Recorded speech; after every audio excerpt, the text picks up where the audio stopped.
Hello everyone, welcome back to the Nativerse. My name is Nativ. This is Native Cafri music where I react to modern music from all time. I want to know new music that I don't know yet, and I want to see how different genres connect together through things that may sometimes surprise us, how rock and roll connects to extreme metal, for example. So today I'm going to go back to the rabbit hole of Prince. I got many requests from my previous reactions to do more Prince, so I'm very excited about this one. I really want to appreciate everybody that has been commenting and watching my previous reactions. I also had a recent reaction to a Eurovision winner that got a lot of views, so I really, really appreciate everybody.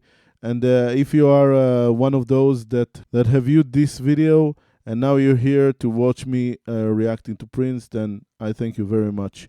We are getting closer to 500 subscribers, guys. Please subscribe to my channel, give me a thumbs up, and let me know what other Prince do you have in store for me. This is actually very, very interesting because this song is not known as a Prince song.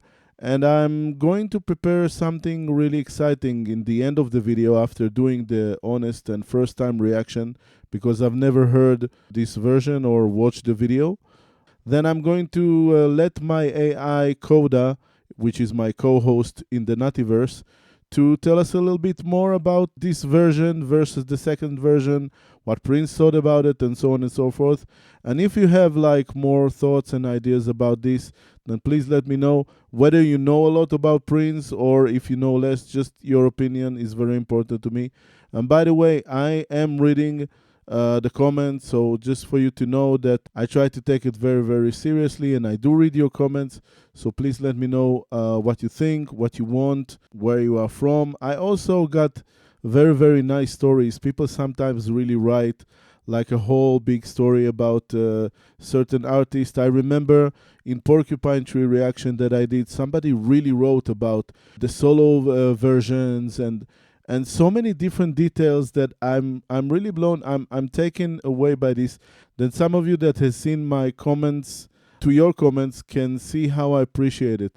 So yeah, just let me know what you think. And without further ado, we are going to start with today's reaction, guys. All right, guys, you know that I respect the artist very much. Please check out Prince's channel. He has his own original channel with his own original content. I'm not here to replace any artist. We are here to explore, to learn, and of course, to react. Of course, I have an anniversary this Friday. I'm going to leave you a link in the description. If you'll come to my show, you'll make me very, very happy.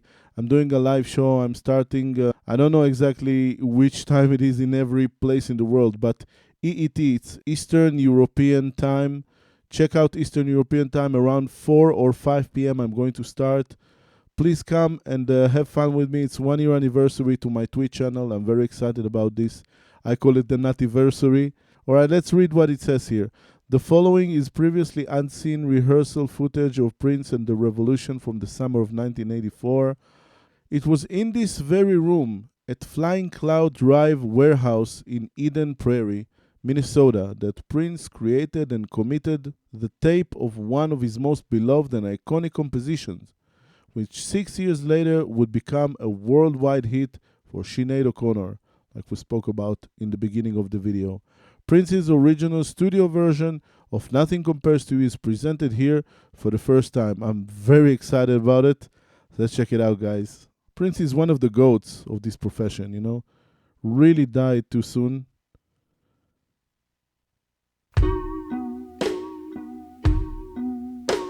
What? Wait. That can be real. What? What was that? Was this a Pac-Man game? Background music? What the heck was that? That can be real.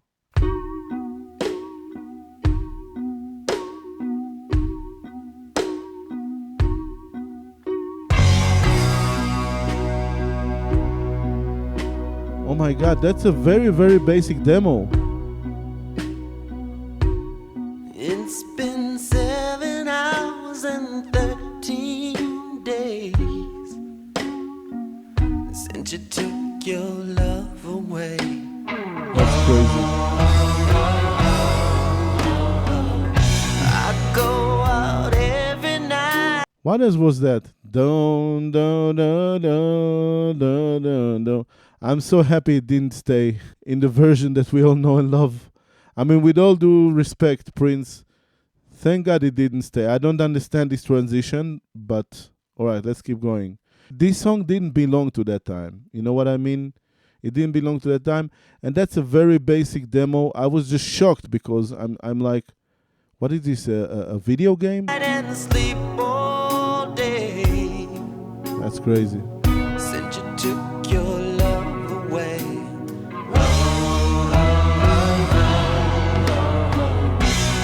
Since you've been gone, I can do whatever I want. He dances crazy, man. I can see whomever I choose. I can eat my dinner in fancy restaurants. Wow, look at the players. They're playing with instruments. That's crazy. Wow. You know what? He has this. I'm going to listen to this part again, but he has this modern perception of what music is. Everybody does that today. That looks normal today. This looks like late 90s, the way that boy bands used to work with a choreographer. But that's early 80s. Like, how advanced was he? And he writes this song, it's so advanced ahead of its time that he doesn't even know how to really put it into. You had to have all these new electronical sounds in order to create it, you know, and the keyboards and everything, like a completely different vision of sound and production to really make it in 1990, you know. The way that he dances is crazy. Everybody talks about Michael Jackson as this great dancer. Nobody talks about Prince's abilities and the way that he plays guitar is insane, right? A man of so many talents, of this incredible charisma, of this animalistic magnetism. It's crazy. It's just crazy how much he had inside of himself. I can see whomever I choose. I can eat my dinner in fancy restaurants. Go ahead, do it, Prince. But nothing, I said, that was nothing nice. can take away these blues. Chords, crazy chords. No, nothing compares to you. Nothing, nothing. Wow. It's been so lonely without you. That's beautiful. The two vocals. Wow. I'm like a bird without a song.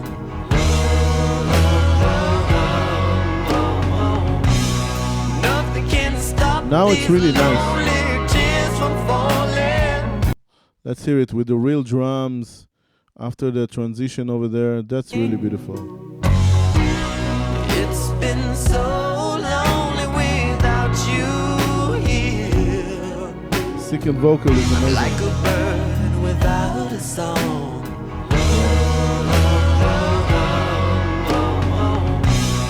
Nothing can stop these lonely tears from falling.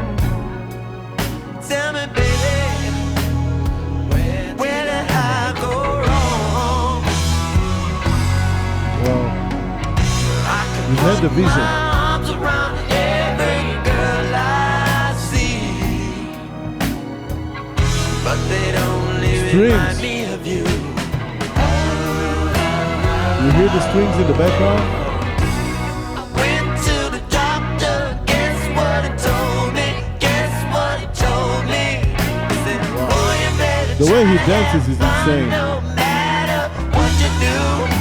What? But he's a fool, 'cause nothing compares. No, nothing compares to you.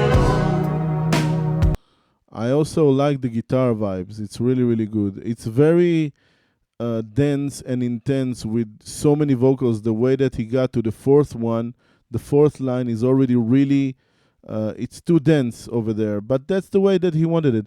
I just wonder, why did Sinead never try to do a second vocal? I mean, not her, her producer, just somewhere along it, just in the background a little bit. It would have been so interesting. It would have been really, really interesting, I think. What was this dancing here that he did? Look at told this. me, said, Oh boy, you my better God. try to have fun no matter what you do. But he's a fool, 'cause nothing compares. No, Look at the dove. nothing compares to you. Nothing, nothing.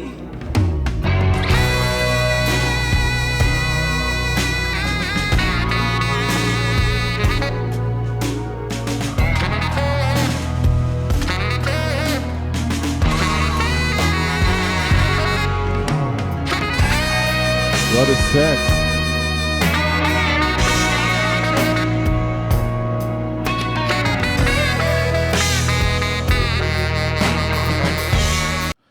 Listen, it is elaborate, so I don't understand the beginning. The beginning is crazy. It's just I don't understand why it started like this. Because there is a lot of layering here and a lot of like production work. So why did it start like a video game? I don't understand. It's a very interesting approach with the saxophone solo here.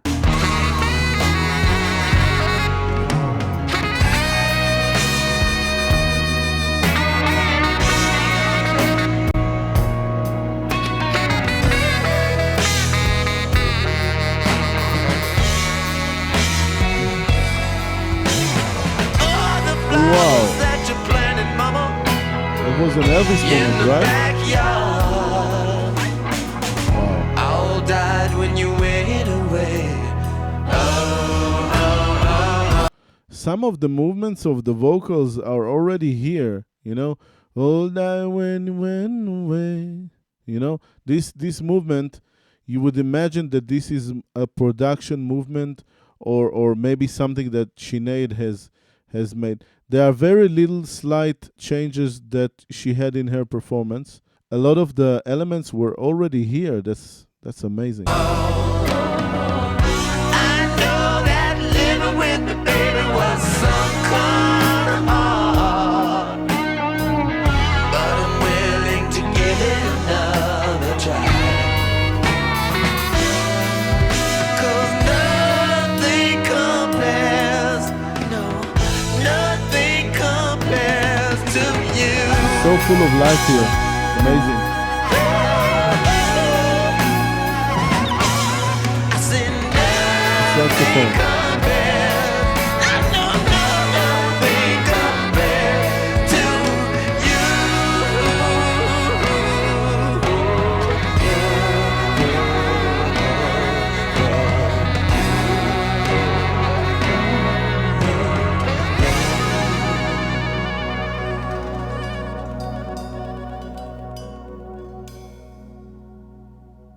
All right.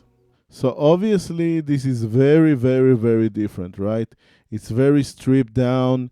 It has a lot of like vocal changes and density. It has the saxophone solo that doesn't exist there. They just let all the different strings lay and just have this entire vibe. They don't want to commit to any solo. It's already a different era, you know? They think about music a little bit more in a production manner. It's more electronic music. It's a different scenery, right? It's not the era of solos anymore. I remember that she was revealed in an Israeli show, and they were talking about her, and they just showed her with this blue-eyed look, just looking somewhere with this shaved head, and she looked so vulnerable, you know? Yeah, I just remember this impact on me when I saw that. So it was straight away. It's just the way that she looked at you, the way that she was almost crying, on the brink of crying, and everything that she's transferred. And you just felt it was so personal to her that you thought, all right, she probably wrote the lyrics or something, you know? Is it her song?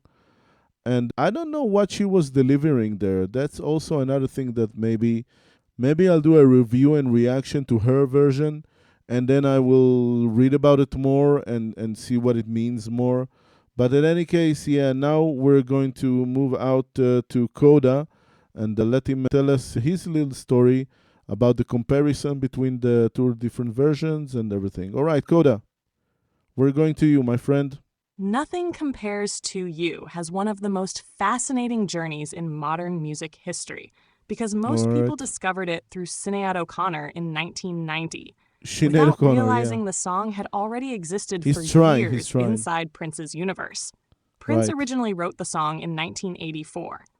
At the time, he was creating material not only for himself, but also for artists and side projects connected to his musical circle. Instead of releasing it as a I did Prince not know single, that. he gave it to a funk soul group he had assembled called The Family.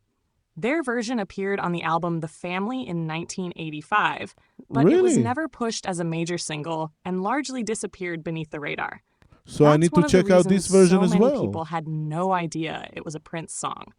Right. The original release was buried inside a relatively obscure Prince-associated project, and Prince Mm-hmm. himself had not officially released his own studio version at the time.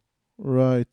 By 1990, the general public mostly associated the song entirely with Sinead O'Connor. Right.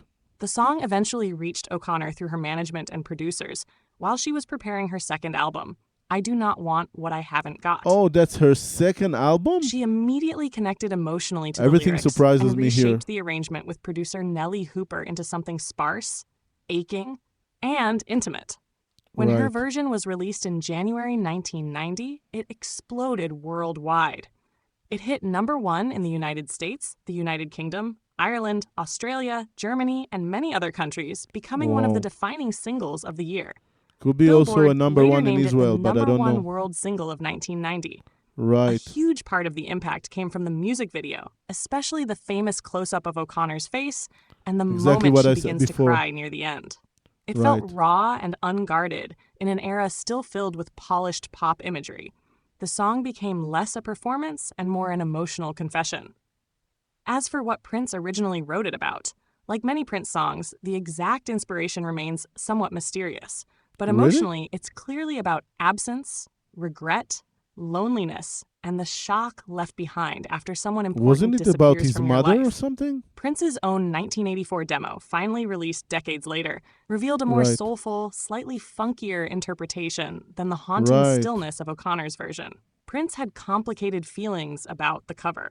On one hand, he clearly respected the power of the song and later began performing it live himself after O'Connor's success. On the other hand, Wow. their personal relationship reportedly became tense over the years. Still, many people close to Prince acknowledge that O'Connor That's transformed the interesting. song into something culturally monumental. Of A rare course. case where a Everybody cover knows version it. became even more iconic than its creator's own recording. Yes. And that may be the strangest and most beautiful part of the story. Prince wrote the song, but Sinead O'Connor gave it a face, a voice, and a wound the world never forgot. Well, all right. There you have it. Thank you so much, Coda. Guys, let me know in the comments what you want me to react to. As I said, I'm going to have a show this Friday. I will be happy to see you there. So thank you so much for this journey so far, and the best is up ahead. All right, guys. Thank you so much. I will see you in the next one.